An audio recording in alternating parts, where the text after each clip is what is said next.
Well, hello there, and welcome to Carrot Bars. My name is Howard Olson, and over the course of the next few minutes, I'm going to share with you a powerful program that will enable you to save money, accumulate wealth, and preserve your purchasing power. Essentially, what I'm going to allow you to do is I'm going to show you a program that will help you hedge against inflation, protecting yourself for the future, but also provide an income stream from which you can make meaningful savings in a superior savings vehicle. But we're getting a little ahead of ourselves here. It is my intent in the course of this video to educate and to inform. There will be no hard sell here, but I really just want to present a few facts. I want to show you what's going on in the world. This thing that the Gen X and the Gen Y are now calling the happening. The happening. What is that? Well, here's how they put it. We know something's happening. We know something doesn't feel right, but we just can't put our fingers on what it is. And that's what the new generation is calling the happening. I'm going to explain to you part of what the happening is and what we can actually do about it. So again, my name is Howard Olson. We're not selling anything. I want to educate, inspire, inform, and perhaps even cause a paradigm shift in the way that you look at a few things, and then, if appropriate, give you the empowerment to make some decisions and some choices for yourself. I want to begin with a short little 2-minute video clip, which is taken from a video series called The 5 Hidden Secrets of Money. It's actually just called The Hidden Secrets of Money, and it comes in 5 segments. You can find it on YouTube in full high definition. Each segment is 30 to 40 minutes in length. It's a full documentary which chronicles the history of money over the course of the last 6,000 years. And if you don't understand how the economy works, this is a great, great video series that will just help you get your head around it in a non-confrontational, in a really easy, non-intimidating way. So I want to highly recommend that to you. Here we go. I'm going to share with you the first 2 minutes, and that will set the framework for everything else we talk about. Your true wealth is your time and freedom. Money is just a tool for trading your time. It's a container to store your economic energy until you're ready to deploy it. But the whole world has been turned away from real money and has been fooled into using currency. A deceitful imposter that is silently stealing your 2 most valuable assets, your time and your freedom. Welcome to the rabbit hole. We are entering a period of financial crisis that is the greatest the world has ever known. The wealth transfer that will take place during this decade is the greatest wealth transfer in history. Wealth is never destroyed, it is merely transferred, and that means that on the opposite side of every crisis there is an opportunity. The great news is that all you have to do to turn this crisis into your great opportunity is to educate yourself. I believe that the best investment that you can make in your lifetime is your own education.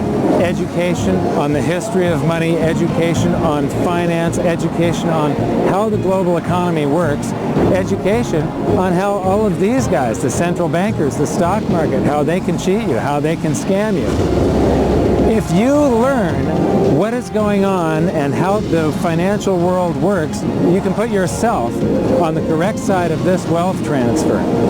Winston Churchill once said that the further you look into the past, the further that you can see into the future. This program is all about creating your own crystal ball, being able to gaze into the future, being able to change this crisis, the greatest crisis in the history of mankind, into your great opportunity.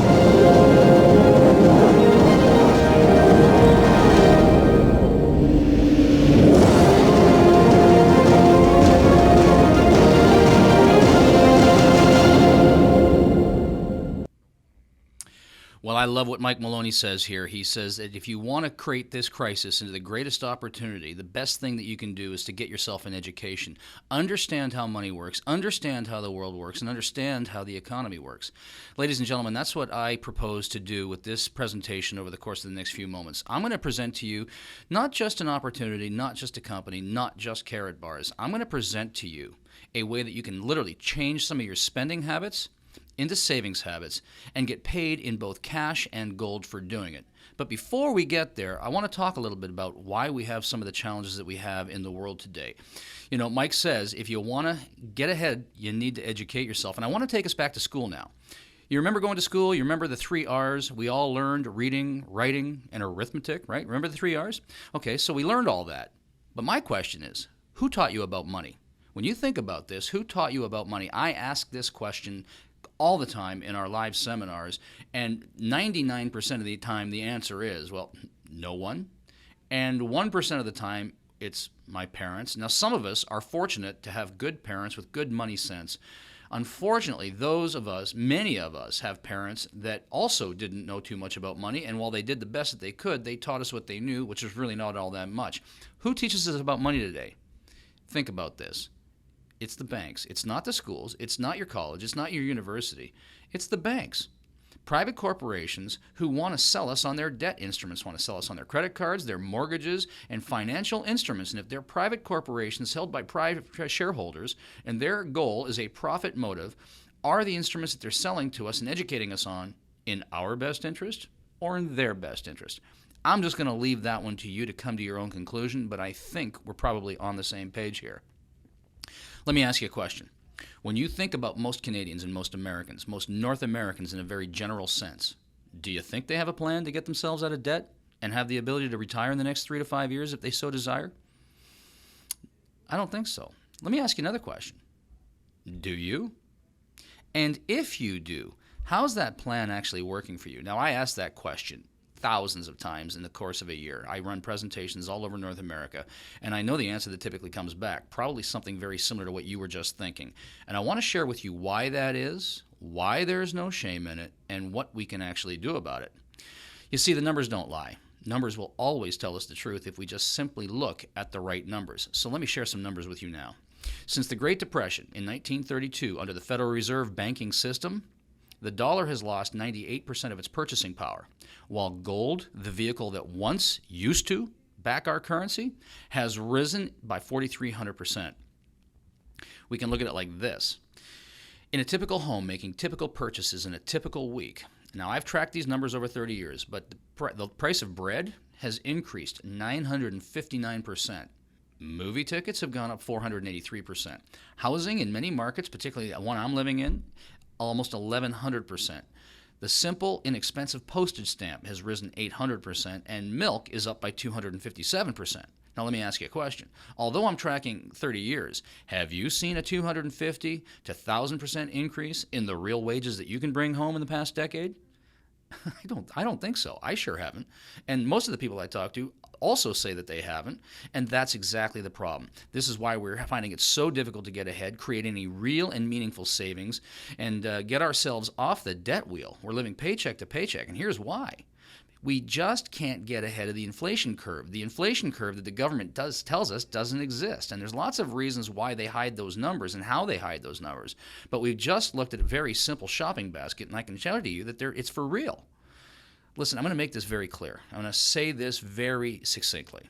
It is impossible to get ahead of exponential inflation on a linear income. And that's why we have the problem that we have today. Even those that are making significant and above average incomes are getting squeezed and feeling it tight. And we've all heard that the middle class is getting eroded, and this is exactly why. Inflation is eroding away our lifestyle. Let's look at it like this. If you had $100,000 worth of cash in 1932, that cash today is worth just $2,000 in purchasing power. Let's make this really simple to get our heads wrapped around. It takes $100 of cash today to buy what $2 would have got you back then. That's called a decrease in currency.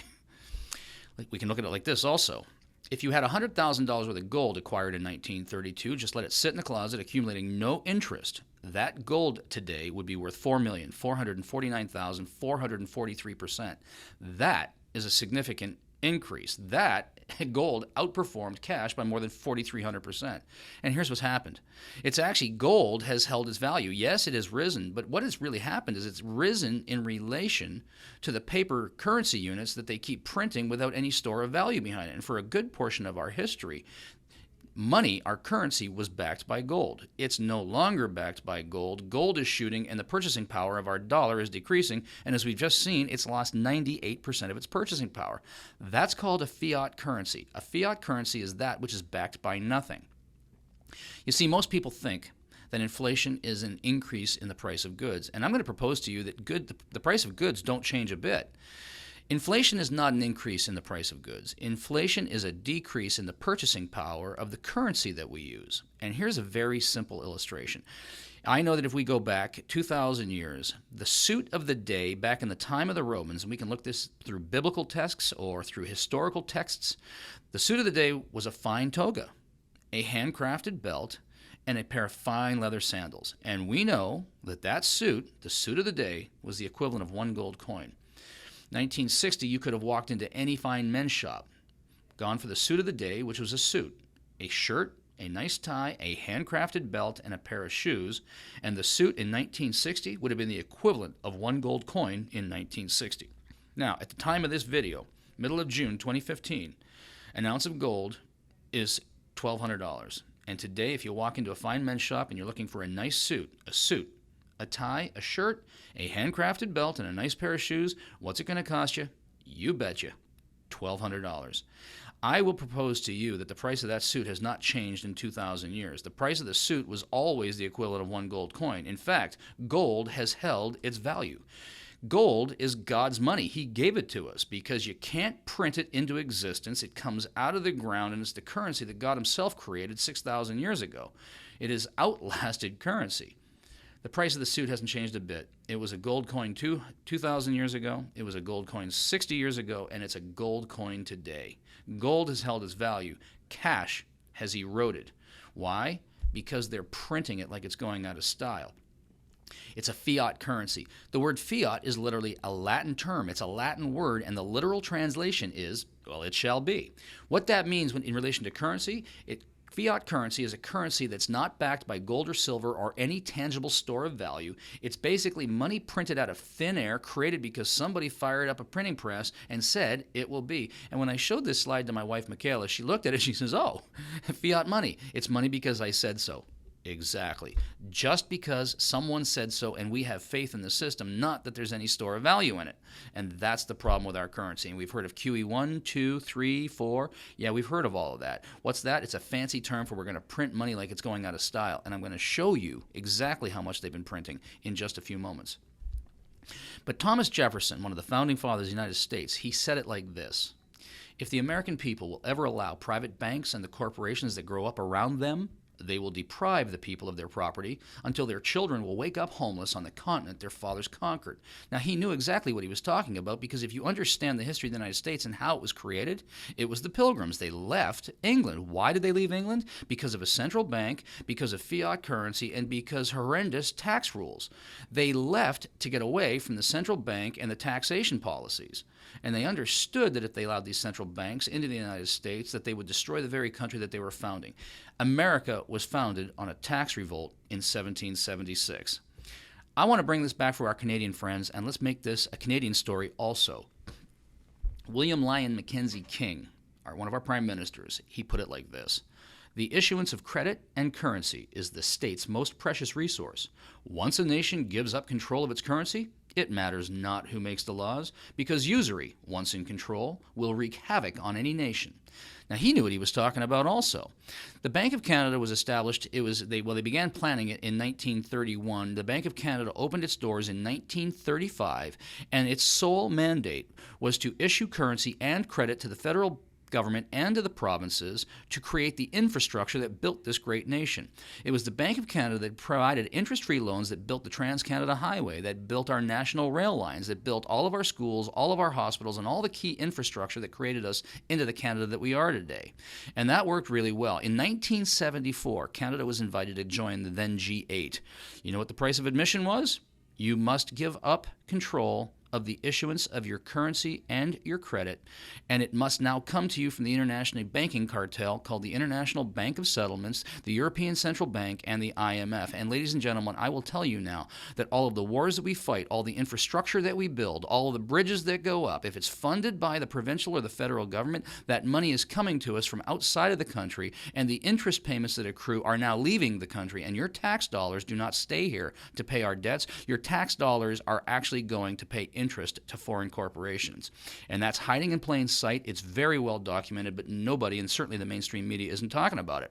Canada, as well, is now on a fiat currency, and all of our money is leaving this country, and that's why we're getting squeezed down. Here's a great little infographic. It chronicles the purchasing power of the U.S. dollar, but there's a couple key little pieces here. If you look at this, 1913 is when the Federal Reserve's banking system was created. Now, this astounds most people when I share it with them, but it's an absolutely true fact. In 1913, in a room, in a private club on Jekyll Island being a physical geographical location off the coast of Georgia, the chairman of Citibank, Chase Manhattan, J.P. Morgan, the Rothschild Banking Group got together in a room and over the course of a couple of years cooked up what would then become the Federal Reserve banking system. And what most people don't understand is that the Federal Reserve is not a government institution. The only thing federal about it is the name itself. The Federal Reserve banking system is a private bank headquartered in Puerto Rico, and that private bank now dictates global and U.S., Canadian, and all the G20 fiscal policies. It dictates global monetary policy. And a book that I read, and I will highly recommend this, get a copy of the book, The Creature from Jekyll Island. It is not a chronicle of Jekyll and Hyde. It is a story of the creation of the Federal Reserve and how that was done in secrecy in Jekyll Island. It's a fascinating read, and that book changed the lens through which I looked at pretty much everything when I got my hands on it about a decade ago.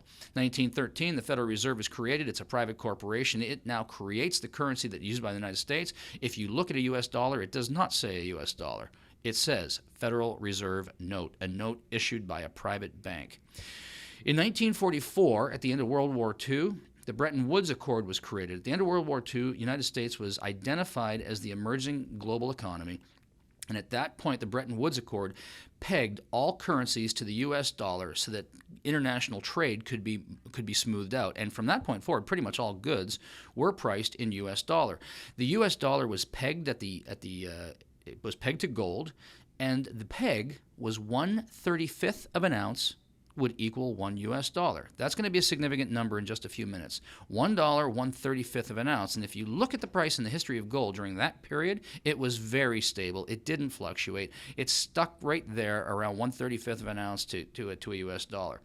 In 1971, the United States came out of a heavy, serious, costly conflict in Vietnam, found itself heavily in debt and unable to pay those debts, and Richard Nixon in 1971 pulled the gold standard and at that point made the U.S. dollar a freely floating currency. But under the Bretton Woods Accord, all other currencies were pegged to the U.S. dollar, and the minute Nixon pulled the gold peg, every single G20 currency became a freely floating fiat, which means they were now printing money out of thin air, backed by absolutely nothing. And here we can see this rapid decline in the reduction of the purchasing power of the U.S. dollar. And this chart goes to 2013. We're sitting here in 2015 now, and our purchasing power is down below 2 cents against the original 100 cents that it originally was. And I'm going to help you understand this in just a few seconds here. And here's a chart of the United States. The United States was founded in 1776. Now, this chart only shows from 65, but if you just look at the history of the United States, from 1776 to 2008, when we had that housing bubble, the last major economic collapse, from 1776 to 2008, over the course of 200 years, it took the United States government to put $825 billion worth of currency into circulation. 2008, we had the housing bubble, we had the collapse, we had the situation where J.P. Morgan, Chase Manhattan, Citibank, the Rothschild Group, they crashed the economy. They were too big to fail. They crashed the economy to the tune of $65 billion, and they took $43 billion worth of bailouts right back into their pockets again. Now, who orchestrated that? But here's the point. It took 200 years to put $825 billion worth of currency in circulation. And from 2008 to present day, they've quadrupled the money supply. We've gone from $825 billion to just over $3 trillion. Look at this curve here. That's an erosion of purchasing power because they keep inflating. It's dilution. It's dilution. If I take a glass of Coca-Cola, fill it half, and if I just slowly pour clear, crystal clean water into that glass, that solution of Coke is going to dilute. Well, that's exactly what they're doing with our currency. They're taking currency and they're diluting its purchasing power by printing more and more and more with no store of value underneath it. And if you think it's just the United States, take a look at this. It's all of them. It's the G20. What do all the G20 nations have in common? Well, let me help you with that. They all have a central bank that's part of a privately owned cartel. They all have astronomical money printing. They're printing money like it's going out of control. They all have a fiat currency, and they all have horrendous tax policies. They're all hugely, insolvently in debt, and they all have a central bank that's printing currency like it's going out of style. And if you don't believe me, just take a look at this. I showed you previously the U.S. chart. Here's Canada's chart. Same thing. China, India, Australia, Russia, and I can show you countless other charts. They all look the same thing. They're all on a rapid hockey stick growth curve. The amount of currency that's being put into circulation, ladies and gentlemen, I am suggesting to you that we have a global currency crisis, and our purchasing power around the globe is being eroded away because they're inflating us through the creation of money from thin air that has no store of value behind it. Here's a picture. This is a real picture, 1923 Germany. End of World War I, Germany came out of the war. The Allies won. They said to Germans, okay, you must make war reparations. You must pay for the damage that you caused, and you got to make Europe whole again. Well, Germany didn't. Germany had a gold-backed currency. These new restrictions that were put upon them, what the world had imposed on, they were completely unable to pay it. So what did they do? They unpegged their currency from the gold standard, turned it into a freely floating fiat currency with no store of value, and all of a sudden the currency began to inflate. They started printing and printing and printing. Now, this is a real story from 1923. My wife, Michaela, is German. My father-in-law is in his mid-80s, and he lived through this. And they tell me that back in those days, the price of goods began increasing so rapidly that a loaf of bread that was $2 in the morning was all of a sudden $4 in the afternoon, was all of a sudden $6 the following day because the currency was out of control. In fact, the prices were rising so rapidly that workers were being paid twice a day because if they only got paid at the end of the day, they wouldn't be able to afford anything. So they'd pay them in the morning to get their groceries, and then they'd pay them again in the afternoon to get whatever they needed again. And my father-in-law tells me, and I pass this around, I actually have one of these German Reichsmarks. I have it sealed in a vacuum-packed plastic bag, and I pass it around the room, and I show it to him. My wife says, the plastic on that note is worth more than that note from 1923. And my father-in-law tells me that one day they could use it to buy a loaf of bread, and the very next day it was worth so little that they began using it to start their fireplaces. This is an actual picture of German citizens sweeping Reichsmarks off the street because they were worth nothing. Ladies and gentlemen, over the course of the last several years, our purchasing power has declined from 100% to 98% to 2%. We've lost 98% of our purchasing power.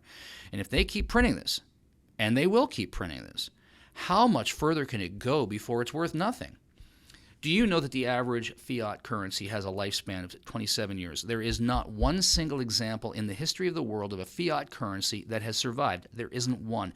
Every fiat currency ends in a disaster. The average fiat currency lasts 27 years.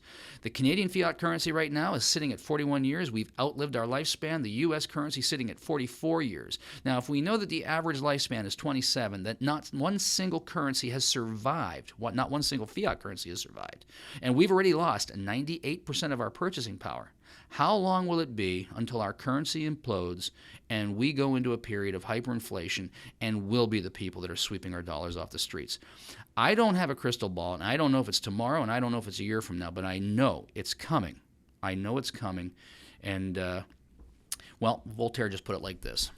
The great author, the thinker, philosopher, playwright, he says, paper money will always return to its intrinsic value, zero. I want to give you a quick comparison of savings, what this could mean to our savings accounts, our retirement savings, our children's education funds, or anything else that might be important to us.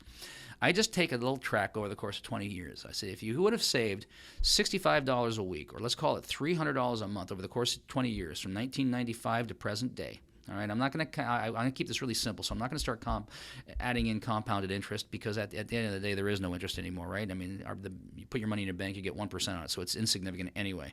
But had you put aside $300 a month for 20 years, you would have put aside $72,000 in cash. However, if you would have put aside $300 a month in cash and stored it in gold, you also would have put aside $72,000 of cash, which is now sitting in gold. But if we look at what's happened to the purchasing power over the course of those 20 years, that $72,000 worth of cash has eroded to just $56,000. In other words, it has lost $16,000 of its purchasing power. However, had you put that $300 a month into gold, yes, you would have had $72,000 worth of cash put aside. But today, that gold would have a purchasing power of $236,000. In other words, a net increase in purchasing power of $164,000. My question to you is, if you understand that gold is a store of value, that gold will hold its value, and that our paper currency is declining, what could this mean toward your savings strategies? And now I just want to ask you a question. Well, how would you rather save? You want to use that paper currency that Voltaire was talking about? Or do you want to put it into a safe, stable store of value that will actually hold, preserve your purchasing power, and protect you hedging against the inflation of the future?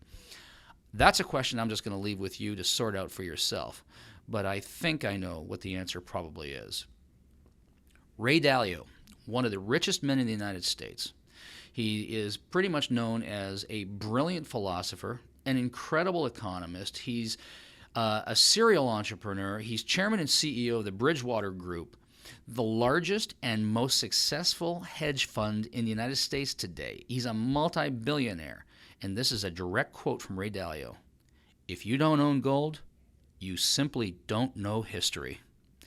Ladies and gentlemen, I'm trying to show you a little bit of history. I'm trying to show you what's happening in our own world right here, right in front of us. And I'm going to suggest to you that you probably want to get your hands on some gold. So let me ask you a question. You live in a home, you have an apartment, do you have home insurance? Do you have some form of medical insurance, whether the government-operated insurance or maybe something supplemental to that? And if you drive a vehicle, do you have car insurance? Probably the answer is yes. But let me ask you this. Do you have any money insurance? Money insurance, you say, well, what's that? Well, we're starting to get a little clue. Let me show this to you. Pretty much every expert we read, so we can look at Kiyosaki, Mike Maloney, Jim Sinclair. The list goes on and on and on. All the experts basically recommend that if you want to protect yourself against inflation, Ray Dalio, hold gold and hedge yourself against inflation. I'm going to say it again. They'll all tell us, hold gold and hedge yourself against inflation. But here's a problem. Gold is expensive. Most people, as we've already illustrated, are so stretched living paycheck to paycheck or trying to, maintain their lifestyle that they just don't have $1,200 to $1,300 in their pocket that they can go and get themselves an ounce of gold at a time to go and create any real meaningful long-term savings. And even if we could, there's another problem with it. Many of us just don't know how to get it. It's inaccessible. Where do I find it? Where do I get it? And even if I know where to get it, what do I do when I finally have it? Where do I keep it? Where do I store it? How do I keep it safe and secure? And even if you had the answer to those first two questions, it's difficult to use. You can't just go down to the bakery or the gas station or the grocery store and go looking for your next loaf of bread or your next tank of gas and give them an ounce of gold worth $1,200 and expect to get change in return. They're just going to look at you very strangely. They'd probably like to have the gold, but it's not transactable. It's not transaction friendly. If you wanted to use it, you'd need to take it down to your bullion dealer, get the cash for it, and then use that cash in the supermarket or the gas station to get your gas. So there's a problem. Gold is clearly the answer, but we need to get it into a more usable format. So gold is the answer. There's the problem. Here is a solution. I want to introduce you to what this is all about. The company's called Carrot Bars, and the product is a carrot bar. Carrot Bars International specializes in making 99.9% pure currency-grade gold, LBMA certified gold, in smaller, more transaction-friendly units so that people of the world can afford it and get their hands on it. And then they'll provide you a mechanism by which that you can buy real gold bullion using an e-commerce platform and change it back into cash at the time you need it, having hedged yourself against inflation. It's a beautiful, beautiful e-commerce platform dealing in real gold bullion that is yours. And one of the games of the wealthy, they have a system called vaulted gold. And it's been reserved for and by the way, here's a statistic for you. Only 1% of the world's population actually hold gold. We've all heard of the 1%. Who are the 1%? Who are the 1% that own gold? The wealthy. Carrot Bars, what they've done is they've created a system that makes gold available to the other 99. And what the wealthy have done is they have a system called vaulted gold where they hold their assets offshore legally and legitimately and hold them there. Carrot Bars, with their e-commerce platform, will allow you to acquire pure currency-grade gold in small transactable amounts, and they'll either hold it for you in a vaulted format or ship it to you at will as you request it. It's brilliant. And really, here's what we're doing. This whole program is all about exchanging some of these declining paper units, declining paper currency, and exchanging it into carat bars in 1 gram, 2.5 gram, and 5 gram increments so that it's affordable, so that you can create real and meaningful savings, hedging yourself against inflation, watching the value of your gold increase relative to those dollars, just holding them there in a superior savings vehicle, and at the time that you need the cash, exchanging them back into the currency that you need at the time that you need it, and because the currency's declined, you've actually got more of it. Does this make sense? It certainly makes sense to me. Now, I've been buying a lot of gold for a lot of years, and I do believe that gold is a strong, legitimate, safe, and important store of value. And I have some, 1 ounce bars, and I've got some maple leafs, and I've got some 10 ounce bars, and I've got some kilo-sized bars. But the thing is, they're large storage units, and if I need cash, and I can't just give them half of one of the gold bars. I got to give them the whole gold bar, and then they give me back the cash. But if we enter a period of hyperinflation, the cash that they give me begins to erode, so I don't actually want the cash in my pocket. Here's what's going on with carat bars. Just look at this. I'm just going to skip this one here. If you had a gram of gold in 1971, that 1 gram of gold would have bought you 5 loaves of bread. Very interesting. 32 grams make 1 ounce. If you had a $1 in 1971, that $1 would have got you about 4 loaves of bread. Makes sense. 35 grams, okay? 32 grams makes an ounce. The dollar was pegged to 1/35 of an ounce. So you can see it's a pretty similar store of value back in 1971, just before the gold standard got pulled under Nixon. Let's look at what it looks like today. Today, if you had 1 gram of gold, it would buy you 20 loaves of bread. $1, however, would only get you about a couple slices. What I'm trying to demonstrate to you here is that it's gold, not paper, that's the true store of wealth, that it's gold that actually holds its value. And why these carat bars, why these small transaction-friendly, affordable weights, spendable gold is so important. Because even if you decide to get your hands on some gold and you've only got 1 ounce increments or 10 ounce increments, at the time that you exchange your gold back into currency, when we enter a period of hyperinflation, and ladies and gentlemen, we've lost 98% of our purchasing power, I would suggest to you that we are in a period of inflation, and it's being hidden lots of ways, but the plug is about to come out on this thing, and we will experience hyperinflation in our lifetimes. And if all you've got is large denominations of gold, the minute you turn it into cash so you can use it in the commerce system, the cash in your pocket, the change begins to erode. So if I take a 1 ounce coin today and turn it into cash, they give me the $1,200 for it. Tomorrow, maybe it's worth $800. By the end of the week, it's probably worth about $400.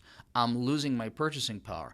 The beautiful thing with a little carat bar at 1 gram, 2.5 grams, and 5 grams, that carat bar represents to me a basket of groceries 3 years ago, a basket of groceries today, and it'll be a basket of groceries 3 years from now. I basically have small, spendable, transaction-friendly weights, LBMA certified and recognized so that any bullion guy will take it, and Carat Bars, in addition to that, is building an entire merchant network called the K Exchange that they'll actually accept your gold in exchange for purchasing and give you change in gold credits. Absolutely brilliant. Ladies and gentlemen, I would suggest to you that this is one of the most powerful ways to protect yourself against inflation, to hedge yourself against it, and to have spendable currency in your pocket when hyperinflation actually comes. And it's coming.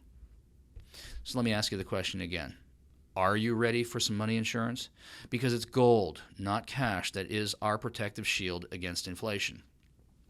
So let me ask you a question. Here is the opportunity part. What if we could show you how to acquire 24 karat, 99.9% pure currency-grade gold bullion through a system instead of paying for it out of your own pocket? And what if we could show you how to leverage that system into a significant weekly passive income and do that in as little as 12 weeks so that not only are you increasing your cash flow, but you're creating meaningful savings at the same time? Cash and gold that you didn't have before in your pocket. That's a powerful 1-2 punch. Not only will we give you the income from which to create meaningful savings, we'll give you the savings through which to start creating gold. And if you do this, the system will start producing gold for you, plus the cash that you can put into your savings account and augment your lifestyle with. It's unbelievable. It's quite amazing. Here at Carat Bars, we're actually not selling anything. This is a self-directed savings program. Basically, what we're outlining to you here today, what I'm outlining for you, is the Carrot Bars system. They're an e-commerce platform registered with the World Trade Organization that allows people of the world to acquire 99% pure currency-grade gold using their e-commerce platform. And we as affiliates propose a 12-week, 3-step plan that will allow you to change some of your spending habits into savings habits. This, at the end of the day, is just a self-directed savings program. And using this program, give you the ability to save money, accumulate wealth, and protect your financial future by hedging it with gold. Let me show you how the system operates. Step 1. Really, the step 1 is just as simple as setting up a free account. That's true. Carrot Bars International will allow you to set up a free account. It takes about 90 seconds to do it. And once you've got that free account, you are now authorized or enabled to just simply transfer some of these declining paper notes into your own gold savings account. And as you do that, they'll either ship the bullion to you or store it in a vault in trust, all serial numbered, registered to you. Pick up a free account. And if you decide that you'd like to turn this into a leveraged income opportunity, you can join the affiliate marketing plan and pick up one of our business packages, which we will explain to you in the compensation section of this presentation. Step 2. Simply move 1 gram of gold every week for a minimum of 12 weeks. Move your currency. Move this declining currency and acquire 1 gram of gold a week, 1 gram of gold a week, 1 gram of gold a week. I was explaining this to a gentleman that I met for the first time 2 weeks ago at a barbecue, and I was explaining it to him, and he just looked at me and he said, okay, this makes sense to me, because when I think about gold and I think about $1,200 an ounce, frankly, I'm intimidated by it. But when you show me a 1 gram unit of Carrot Bars and it's only $60, I can get my head wrapped around that, and I'm very comfortable with it. And that's what this is all about, making gold available to the 99% who are unfamiliar with it, intimidated by it, or otherwise couldn't afford it. A platform that makes gold accessible, easy to use, and affordable for you. So all we're going to do is we're going to move 1 gram a week, move currency into 1 gram a week, and do that for a minimum of 12 weeks. Now, as for me, I don't do this for 12 weeks. This, for me, is a life plan. You know, Smokin' Joe Frazier put it like this. He says, you can map out a fight plan, or you can map out a life plan. But when the action starts, you're down to your reflexes. That's where your road work shows.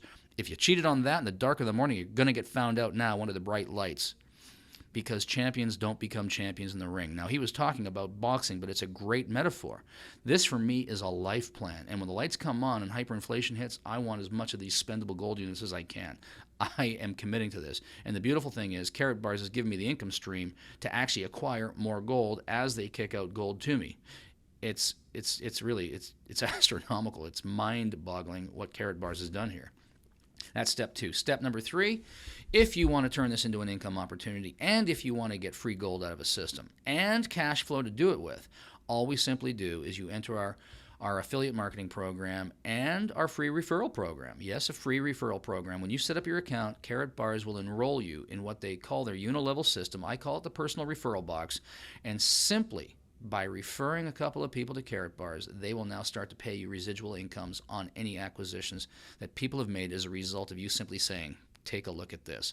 So step number 3, find 2 who do the same, and then we help those 2 find 2 who do the same. And if you'll do that for 12 weeks, what will start to happen is your affiliate marketing program, your referral box will begin to grow, the system will start to generate cash flow, and all of a sudden your gold is costing you nothing. And that's what this is all about. So everything you read says that there are 7 ways to get paid at Carrot Bars, and it's absolutely true. There are 7 ways to get paid, but the truth of the matter is it's the last 4 which are a result of the first 3. So tune in to the next piece of video where I go through the compensation plan and show you how to get paid here at Carrot Bars.